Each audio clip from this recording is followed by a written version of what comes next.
दोस्तों, अब अपन 12th class maths का क्वेश्चन नंबर 5 देखेंगे, जिसमें अपने पास एक क्वेश्चन दिया गया है कि निम्नलिखित सारणिकों का मान ज्ञात कीजिए। अपने को सारणिक की वैल्यू पुट करके उसकी वैल्यू अपने को निकालनी है। तो कहने का मतलब ये है कि जो आपको ये सारणिक दिया गया है, पहले इसका ऑर्डर है 3/3। तो अपन सबसे पहले इसको सारणिक के रूप में लिखते हैं। तो सबसे पहले सारणिक के लिए मैंने आपको 3 चिन्ह बताए थे, उसमें से सबसे पहले अपन दिया हुआ लिखेंगे। यहाँ पर दिया हुआ। अब अपने को प्यारे दोस्तों क्या दिया हुआ है, इसका हल लिख रहे हैं अपन। अब हल में अपने को दिया हुआ है क्वेश्चन में ये वाला, तो इसको सबसे पहले अपन सारणिक का साइन लगाएंगे, डिटरमिनेंट का साइन लगा के अपन इसको लिखेंगे। तो सबसे पहले एज इट इज जो अपने को संख्याएं दी गई हैं उन्हें लिखेंगे अपन। 0 0 -1 3 -5 0, फिर सारणिक का साइन। अब आपको मैंने कल एक बात बताई थी कि जब भी आप सारणिक को हल करें तो आपको एक बात बोली थी मैंने कि इसको गांठ बांध लें। जो गांठ बांधने वाली बात थी वो क्या थी कि जिस पंक्ति या जिस कॉलम के अंतर्गत सर्वाधिक जीरो हों उसी के अनुदिश अपन प्रश्न करेंगे तो अपना क्वेश्चन है वो काफ़ी इजी हो जाएगा। तो प्यारे दोस्तों, इसके अंदर देखिए ये वाली रो है, इस रो के अंदर एक भी जीरो नहीं है, लेकिन जो अपना जो सेकंड रो है R2 उसके अंदर अपने पास जीरो की संख्या कितनी है, 2 है, और R3 उसमें जीरो की संख्या क्या है, 1 है। तो कहने का मतलब है सर्वाधिक जीरो कौन सी रो में आ रहे हैं, R2 में आ रहे हैं। तो अपन R2 के सापेक्ष अपन क्या करेंगे, प्रश्न करेंगे। तो अपन लिख देंगे दूसरी, इसे आप चाहो तो मैं इसे दर्शा सकता हूँ R2, तो इसका मतलब हो जाएगा R2 या ब्रैकेट में लिख देना दूसरी पंक्ति के सापेक्ष, या तो आप ये सारणी का साइन लगा देंगे, ठीक है, या यहाँ पर ब्रैकेट में लिख देंगे सारणिक के अनुदिश प्रश्न करने पर, ताकि एग्जामिनर को पता चल जाए कि किसके अनुदिश आप क्या कर रहे हो, प्रश्न कर रहे हो। तो अब देखिए R2 अपना ये है, इसके सापेक्ष अपन प्रश्न करेंगे। तो मैंने कल आपको ये भी बताया था कि जैसे अपने पहली रो हो तो उसमें पहला साइन किसका लगता है, प्लस का, दूसरा माइनस, फिर प्लस। जैसे R2 में आएंगे तो पहला माइनस होगा, दूसरा प्लस होगा, तीसरा माइनस होगा, फिर वापस इसमें प्लस माइनस प्लस, अल्टरनेटिव चलते रहेंगे। और ये कारण मैंने आपको समझाया था कि जैसे A 1 1 है तो 1 और 1 जुड़ने पे क्या हो जाता है, 2, और घात सम होने के कारण इसका साइन क्या हो जाता है, प्लस, और इसका क्या हो जाता है, माइनस, इसका क्या हो जाता है, प्लस, उस हिसाब से है।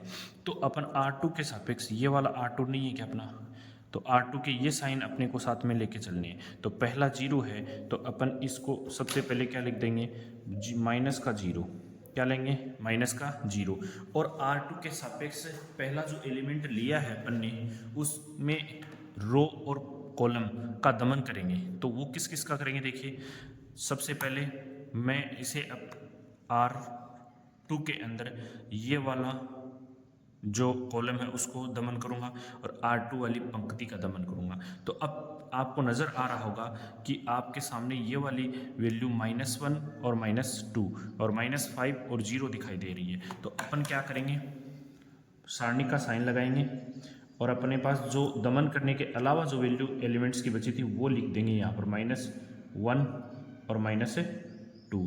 यहाँ पर क्या आ जाएगा, -5, और यहाँ पर क्या आ जाएगा, 0। फिर R2 में जो दूसरा 2 एलिमेंट है, 2 1 का तो हो गया अपने पास, अब 2 का एलिमेंट है तो इसके लिए साइन कैसा लगेगा, प्लस का, कैसा लगेगा, प्लस का। लेकिन यहाँ पर पहला एलिमेंट क्या आ जाएगा, 0, क्या आ जाएगा, 0, क्योंकि इसी का दमन करना अपने को, तो इसका दमन करना, तो ये तो हो जाएगा इसका कॉलम, और रो किसके अनुदिश प्रश्न करें, R2 के, तो R2 वाला हो जाएगा। तो इसमें क्या बचा, 3 बचा, -2 बचा, 3 बचा और 0 बचा। ये यहाँ पर अपन सारणिक का साइन लगा के लिख देंगे। तो 3 -2 और 3 और 0। अब देखिए साइन कैसा आएगा, माइनस का। कैसा आएगा, माइनस का। लेकिन देखो ऑलरेडी पहले से ही क्या है, -1 है, लेकिन आपको मैं दर्शा देता हूँ -1, ताकि आपको पता चले कि ये माइनस किस वजह से प्लस हो। फिर मैं यहाँ पर मापांक जो सारणिक है उसका साइन लगाऊंगा। ये मापांक का साइन नहीं बोल सकते अपन, इसको सारणिक का बोलेंगे। तो अब देखिए R2 में कौन सा एलिमेंट है, 2 3, 2 3 का दमन करेंगे और कॉलम C3 का अपन दमन करेंगे। तो अपने पास क्या बचा है, 3 -1 3 -5। तो इसको यहाँ लिखेंगे अपन 3 -1 और इधर क्या बचा 3 -5। अब देखिए 0 से यदि इसको मल्टीप्लाई करवाएंगे, यदि गुणा करने के पर भी, तो ये वैल्यू पूरी की पूरी क्या हो जाएगी, 0, क्योंकि बाहर क्या है 0 और इसमें भी बाहर क्या है 0। तो इसीलिए मैं कहता हूँ कि सर्वाधिक 0 हो उसके सापेक्ष अपने को करना है प्रश्न, ताकि इजी से आप वैल्यू निकाल सको। ये माइनस और ये माइनस क्या हो जाएगा, प्लस का 1। अब इसकी वैल्यू निकालेंगे अपन, तो ब्रैकेट लगाएंगे। इस 3 का किसके साथ मल्टीप्लाई होगा, -5 के साथ, तो अपने पास आ जाएगा -15। फिर अपन घटाते हैं तो साइन आएगा माइनस का। फिर 3 को -1 से गुणा करोगे तो -3 आएगा। तो यहाँ पर यदि -3, ये मैंने -3 लिख दिया, ठीक है, इसको आप बड़ा ब्रैकेट दर्शा देना। अब देखो आगे ये इसको सिंप्लीफाई करते हैं अपन, तो अपने पास वैल्यू क्या आती है, देखिए ये तो हो गया 1 से मल्टीप्लाई करवाना है इस पूरे पद को। तो देखिए माइनस और ये माइनस क्या हो गया, प्लस, तो माइनस के 15 और ये क्या आ जाएगा, प्लस का 3। तो अपने पास जो वैल्यू आएगी, 15 में से 3 जाएंगे तो अपने पास वैल्यू क्या बचेगी, -12, जो अपना क्या हो गया आंसर, -12। -12 क्या आ जाएगा अपना उत्तर, क्योंकि -12 को 1 से गुणा करोगे तो -12 ही आनी है। तो पहला जो क्वेश्चन है 5वें क्वेश्चन का पहला, वो आपने हल कर लिया है। आशा करता हूँ अच्छे से आपको समझ में आया होगा। देखते हैं अगला क्वेश्चन। देखिए प्यारे बच्चों, 5वें का दूसरा क्वेश्चन। सबसे पहले अपन उसी प्रकार जैसे पीछे क्वेश्चन किया था, इसमें 0 तो है नहीं, तो अपन प्रश्न तो किसी के सापेक्ष कर दो, चाहे रो के सापेक्ष करो चाहे पंक्ति के सापेक्ष, कोई इफेक्ट नहीं पड़ेगा, क्योंकि कैलकुलेशन अपने को बराबर करनी पड़ेगी।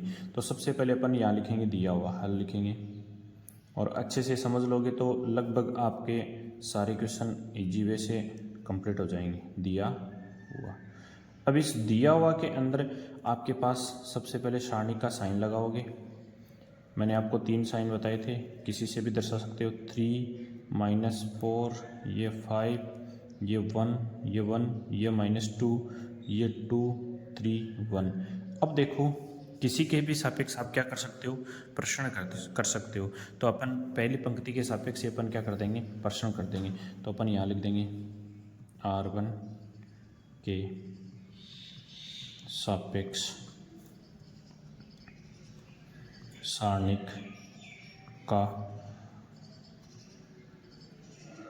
प्रश्न करने पर। अब समझ गए होंगे, सारणिक का साइन लगा दिया तो मैंने R1 के सापेक्ष करना है। तो R1 में पहला क्या होता है, प्लस का होता है ना, तो 3 बार आ जाएगा।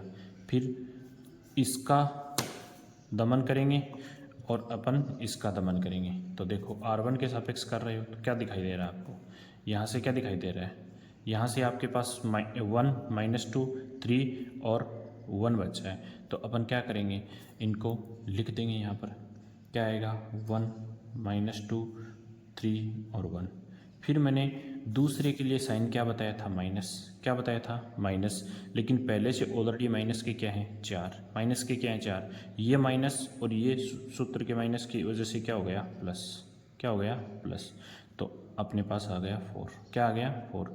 फिर सारणिक का साइन, दमन किसका करेंगे, R1 के सापेक्ष करें। R1 में एक तो हो गया ये, और R1 कॉलम और R1 ये हो गया। तो अब क्या बचा, 1 -2 और क्या बचा 2 और 1। तो इनको लिख देंगे। तो अपने पास क्या आ गया, ये बचा 1, ये -2, जिनका दमन हो गया उनको छोड़ना है, वो 2 और क्या हो गया 1। अब अंतिम है तो ये आ जाएगा प्लस का 5, क्योंकि अल्टरनेटिव बताया था मैंने प्लस माइनस प्लस, लेकिन इस माइनस और इस माइनस की वजह से ये क्या हो गया था अपना प्लस। अब देखिए दमन किसका करना है, C3 का करना है और R1 का करना है। तो 1 1 2 3 ये बचा, 1 1 2 और 3। यहाँ तक आपको अच्छे से समझ में आया होगा। अब बढ़ते हैं अपन आगे। तो 2/2 कोटि का जो सारणिक है उसको तो आप हल कर चुके हैं अच्छे से और आपको आता भी होगा। तो 3 इसका इसके साथ मल्टीप्लिकेशन तो कीजिए 1 को 1 से किया 1, इसका इसके साथ तो यह आ गया 6 और पहले से माइनस था और इसको इससे गुणा किया तो माइनस के 6, माइनस और माइनस क्या हो गया प्लस, फिर ये प्लस 4, 1 को किया 1 से तो आया 1, 2 को 2 से किया आया 4, वो भी कैसा माइनस का, कैसा आया 2 को 2 से किया माइनस का 4 और अपने पास पहले से माइनस था इसलिए ये हो गया प्लस। ठीक है, ये आ गया प्लस 5। यहाँ पर अपन 1 को 3 से करेंगे तो 3, 2 को 1 से करोगे तो माइनस 2, क्योंकि घटाना होता है, इसको इससे मल्टीप्लाई करके इसको इससे मल्टीप्लाई करके घटाना होता है। तो अब देखिए 1 और 6 क्या हो गया 7, 7 को आप 3 से मल्टीप्लाई कर देना प्लस 4 को किससे मल्टीप्लाई कर देना 5 से, फिर देखो इन दोनों में से घटा देना प्लस, तो बचा क्या 1, तो ये आ गई आपके पास वैल्यू। तो यहाँ से देखिए 7 3 कितने होते हैं 21, 5 चौक कितने होते हैं 20 और 5 की टेबल 1 टाइम बोलोगे तो 5। अब अपने पास जो टोटल हुआ वो आया 46 जो अपना क्या है आंसर। आशा करता हूँ कि बच्चों आपको अच्छे से समझ में आया होगा। बढ़ते हैं अपन अगले क्वेश्चन की ओर, देखेंगे अगला। देखो इस क्वेश्चन में भी सेम वही तरीका अपनाएंगे अपन, हल लिखेंगे, हल में जो अपने को दिया गया वो लिख देंगे, सारणिक का साइन लगा देंगे, यानी मान लेंगे a के बराबर, तो एक सारणिक बराबर क्या आ जाएगा सारणिक का साइन 0 1 2 -1 0 -3 -2 3 0, ये आ गया अपने पास सारणिक। अब देखिए प्यारे बच्चों सर्वाधिक 0 तो नहीं आ रहे, सब में एक एक आ रहे हैं, तो किसी के भी सापेक्ष आप क्या कर सकते हो प्रश्न कर सकते हो। तो अपन लिख देंगे R1 के सापेक्ष सारणिक का प्रश्न करने पर प्रश्न कर सकते हो आप। अब देखो यहाँ जैसे ही आप प्रश्न करोगे तो आपके पास R1 ले रहे हो, तो इसमें सबसे पहला एलिमेंट क्या आ गया 0, फिर आपको जिसका दमन करना इस रो का और इस कॉलम का दमन करना होगा, तो 0 -3 बचेगा, 0 -3 नीचे 3 और 0 वाला बचा। फिर मैंने दूसरे के लिए साइन क्या बताया था माइनस, तो माइनस का 1 आ जाएगा। फिर इस कॉलम का और इस रो का रो वही रहेगी जो यहाँ पर लिखते हो ना आप, जैसे R1 लिखा है तो R1 का ही तीनों एलिमेंटों के सापेक्ष दमन करना है, लेकिन उसमें कॉलम चेंज होते रहेंगे। तो कॉलम C2 आ गया ना आपकी बार, तो C2 वाले एलिमेंट छोड़ने और आपको R1 वाले एलिमेंट छोड़ने, यानी जो दमन हो गया वो, और बाकी आपको लेने। तो इसमें क्या लोगे आप सारणिक का साइन -1 -3 -2 और 0। फिर तीसरे में क्या आता है +2, ठीक है। अब 2 ये C3 हो गया और ये R1 हो गया, इनका दमन करोगे तो -1 0 -2 और 3, ये आपके पास बचा। अब इसका आपको वैल्यू जो है पुट आउट कर सकते हो आप। देखो 0 से ये पूरा यदि मल्टीप्लाई होगा तो ये क्या हो जाएगा 0 हो जाएगा, क्या हो जाएगा 0, फिर -1, इसको तो आप हल करने की ज़रूरत नहीं है, 0 से 0 को मल्टीप्लाई करोगे, इसको करोगे तो -9, ये प्लस का 9 होगा, प्लस के 9 को 0 से मल्टीप्लाई करोगे तो 0 ही होगा, तो आगे टाइम बर्बाद करने की ज़रूरत नहीं है आपको। -1 को 0 से करोगे तो 0, क्या आ जाएगा 0, फिर माइनस को माइनस से गुणा करोगे तो क्या आ जाएगा प्लस का 6, लेकिन अपन घटाते हैं तो वो सूत्र का माइनस रह जाएगा, तो अपने पास क्या आ गया -6। इस माइनस से ये माइनस तो प्लस हो जाता है, लेकिन अपन जब घटाते हैं तो ये माइनस वाला साइन वो रह गया, तो +2। देखो इसको इससे किया तो माइनस का क्या आया 3, इसको इससे किया तो माइनस का 0। अब देखो इसे सिंप्लीफाई कीजिए आगे, अपने पास वैल्यू क्या आती है 0, -6 में से 0 तो माइनस का 6 ही आएगा, माइनस के 6 को -1 से गुणा करवाओगे तो प्लस का 6 और माइनस के 3 को आप 2 से मल्टीप्लाई करवाओगे तो आपके पास वैल्यू क्या आ जाएगी, वैल्यू आपके पास आ जाएगी यहाँ से -6। तो इधर आपके पास प्लस का 6, इधर आपके पास माइनस का 6, तो आपका जो आंसर है वो फाइनली क्या आ गया 0। तो आशा करता हूँ ये क्वेश्चन भी आपको अच्छे से समझ में आया होगा। तो बढ़ते हैं आगे की ओर। देखिए सबसे पहले अपन वही करेंगे, अपने पास हल लिखेंगे, हल में अपने को जो वैल्यू दी गई है वो लिख देंगे। सबसे पहले दिया हुआ, तो अपने पास दिया हुआ है उसी को अपन लिखेंगे। दिया हुआ क्या है, अपने पास एक कोई सारणिक है जिसकी वैल्यू अपने पास है 2 -1 -2, इधर 0, इधर 2 -1 3 -5 0। अब किसके सापेक्ष अनुसरण कर रहे हैं अपन, R1 के सापेक्ष, तो अपन लिख देंगे R1 के सापेक्ष सारणिक A का प्रसरण करने पर तो कर दें। अब देखो ध्यान से, सबसे पहले अपन ले लेंगे यहाँ पर 2, क्या ले लेंगे 2 लेंगे, तो अपने पास जो वैल्यू आएगी वो क्या आ जाएगी, 2 बाहर लेते ही पहला एलिमेंट 2 आ गया, तो इसका और इसका क्या कर देंगे दमन, तो अपने पास 2 -1 -5 0 ये वाली वैल्यू हो जाएगी। दूसरे में ये माइनस है और सूत्र का माइनस, तो ये हो गया +1।